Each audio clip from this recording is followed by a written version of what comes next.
Brava gente rubro-negra. Moçada, tô trazendo aí pra vocês um corte do canal Bate Pronto da Jovem Pan Esporte, onde o Mauro César e o Pilhado e os outros que compõem a mesa trazem à tona a panelinha que tinha no Flamengo, que eles mesmos denunciaram ou expuseram, né? Denunciaram, não, expuseram é a palavra correta, expuseram na mídia, e parece que essa panelinha, segundo eles, ainda não se desfez.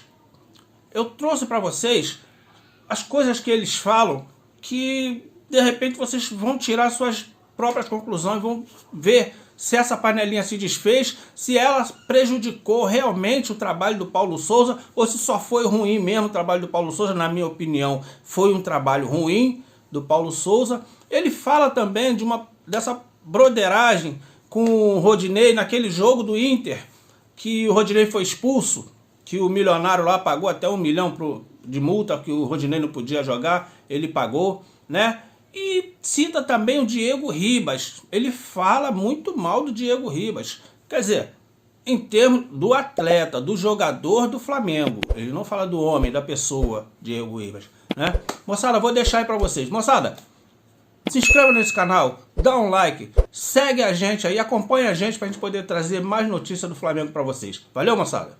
Um dos acertos dele, que até ele é criticado por isso, eu entendo, é conseguir tapar o nariz algumas horas e ir levando, sabe, do jeito que vai. Sábado, por exemplo, o Diego Ribas no sábado, o que foi aquilo, né? Ele perde a bola que gera o gol do Cuiabá, sabe? Mas assim, ele não tem condições, de comprar essa briga. Então, ele herdou uma bomba. O Flamengo renovou o contrato. Você vê, houve uma declaração, muita gente não lembra disso, na TNT, que o Mauro também conhece.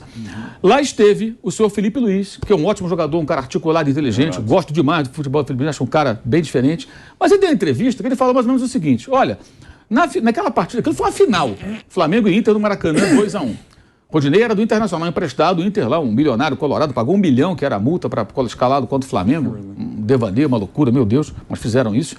O Rodinei falhou no gol de empate do Flamengo, depois deu um pisão no Felipe Luiz e foi expulso.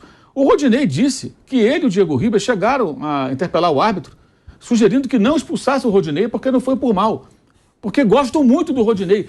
Meu Deus do céu, onde já se viu? Isso é gravíssimo, mas como o Flamengo foi campeão, isso passou. Se ele não tivesse sido campeão, acho que ele nem teria coragem de contar essa história. Onde os interesses do clube podem ficar em segundo plano diante da brodagem dos caras? Você vê o nível da... Isso é panela, gente. O nível da panela que domina o Flamengo. O Rodinei é meio que o animador da turma, é um cara bem-humorado, brincalhão e tal, Rodilindo. Mas tem ele, Felipe Luiz, o Diego Alves, o Diego Ribas, tinha o Arão, já foi. Então, assim, o Paulo Souza, quando chegou, falaram, ó, pega essa panela e a panela devorou ele. Por quê? Porque quem contratou... Não estou dizendo que o Paulo Souza não cometeu erros, mas ele foi chamado para fazer uma faxina. Na hora tiraram o material de limpeza, tirou tudo, não deixaram faxinar nada. Falou, pula para você. E demitiram o cara. Quando o Dorival chegou, ele pensou, peraí, se eu fizer algo parecido... Tô frito. Primeira coisa que ele fez, ele fechou com os caras, e isso é uma gestão que ele vai ter que fazer até o final do ano. Porque no ano que vem, se ele ficar pro Flamengo ano que vem, se ele for campeão especialmente, ele não vai ter mais o Diego Alves, que ele já teve problema em 2018, e ele conseguiu administrar dessa vez. Não vai ter o Diego Ribas, não vai ter mais o Arão, possivelmente não vai ter mais o Felipe Luiz, não sei se vai continuar. E outros que são, de repente, influenciados por esses caciques do elenco. Isso é muito relevante no futebol. Ele teve, acho que é uma certa habilidade. O Diego Ribas... Um dos grandes méritos do Dorival Júnior foi exatamente essa gestão. E você vai levando, porque você não tem como. Você vê o caso do Diego Alves. O Diego Alves, no meio do ano, ele poderia ter saído para algum clube tudo. Ele ficou lá. Ele está no elenco. Ele não joga, ele fica no banco, ficou um tempão machucado, mas está no elenco. Será que ele está feliz? Como é que funciona? Teve problema com o Dorival em 2018, teve problema esse ano com o Paulo Souza. Você tem um jogador ali, ele está ali no grupo. Então ele vai ter que ir levando até o final. O caso do Diego Ribas, acho que cabe mais agora ao próprio Diego Ribas. O que ele fez? Ele pegou uma bola na frente da área, ao invés de fazer um passe, de tocar para o lado, ele tentou conduzir. Foi desarmado, o Flamengo tomou o gol, a torcida ficou furiosa. Ele não tem mais condições de jogar futebol no nível que o Flamengo pretende praticar. É isso, ele foi um ótimo jogador, acho que ele está na história do clube. Aí é uma questão até do cara, isso é a minha opinião, tá? Eu não sou amigo dele, sou jornalista, não conheço o Diego, mas se eu fosse amigo, eu falo, cara, para. Ou então vai jogar, sei lá, nos Estados Unidos, Oriente Médio, algum lugar onde tem um futebol mais maneirinho e tal. Aqui, não vai dar, cara. Mas você acha que é aceitável o Dorival colocar ele por esse medo? Ou também não é uma falta de pulso? Pô, calma aí. Tá no grupo, é um líder, mas fica no banco. Não, eu acho péssimo isso. Mas eu acho que ele não tem opção. Entendeu? Eu acho péssimo, mas acho que ele não tem opção. É mais ou menos como você, na política, ter que fazer alguns acordos com com partidos. Porque você precisa dos votos não é o ideal, mas você precisa, às vezes. É isso. O Flamengo tem um centrão. Então você tem que administrar isso aí. Não dá para chegar e falar assim: olha, eu vou barrar o Diego, não joga mais. Quais efeitos colaterais? Gente, o Diego chegou a ponto de, numa entrevista que um repórter, Vene Casagrande, do jornal O Dia e do SBT, ia fazer com o Thiago Maia. Isso está gravado. Sim. Né? Numa sala lá de coletiva lá, então uma entrevista exclusiva, agendada pelo pessoal da comunicação do clube, pelos profissionais do clube. O Diego Ribas entrou nessa sala perante várias testemunhas. Esse vídeo depois viralizou, quer dizer, ele passou para alguém, ironizando o repórter pelo fato de que eles têm lá uma rixa entre eles, alguma coisa, não sei quem tem razão, não é problema meu, se é o Vene, se é o os dois estão errados. Se é o Diego, ou se os dois estão errados, que é possível também, aí é outra questão, não quero entrar nesse pormenor. Mas a questão é que ele entrou gravando, esse vídeo viralizou, não aconteceu nada. Você imagina, numa empresa, né, o Landim, que vem do mundo corporativo, né, numa empresa você tem lá um funcionário, por mais importante que ele seja um gerente, até um diretor, tem alguém dando uma entrevista para um jornalista numa sala, né, alguém autorizado pela assessoria de imprensa dessa grande corporação, e aí, de repente, esse funcionário entra lá filmando para resolver um problema pessoal dos dois ali, uma parada entre eles. E esse vídeo viraliza. O que passa para os acionistas da empresa? Que bagunça, hein? Cara, entra.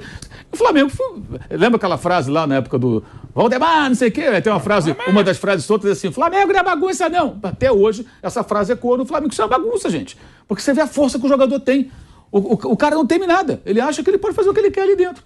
E esse jogador vai embora do Flamengo no final do ano. Aí o Dorival, ano que vem, pode trabalhar num ambiente mais limpo, no sentido de não ter tantas influências. Desde que o Flamengo não faça bobagens, né, em renovações equivocadas e faça as contratações com uma certa, digamos, estratégia de ter um...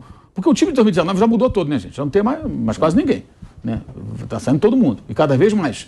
Então acho que o Dorival ele vai ali compondo. Ficou mais o pessoal da frente, né? Repito, acho péssimo, mas não vejo saída para ele. Se eu me coloco no lugar dele, o que eu faria? Bem, se eu brigo com o Diego Ribas, ele vai talvez me colocar na situação... Muito do mérito do Dorival não passa só pela questão tática, física, técnica, passa por essa questão administrativa. Aliás, foi a primeira coisa que ele fez, também foi uma das coisas que o fizeram ele aliás, ser é a característica dele. Muitíssimo bem. Essa é a característica dele. Aliás, eu acho que umas áreas mais, outras áreas menos, se eu fosse gestor, e é sorte de que nenhuma empresa me contratou para isso. Vamos pensar seriamente nem em casa.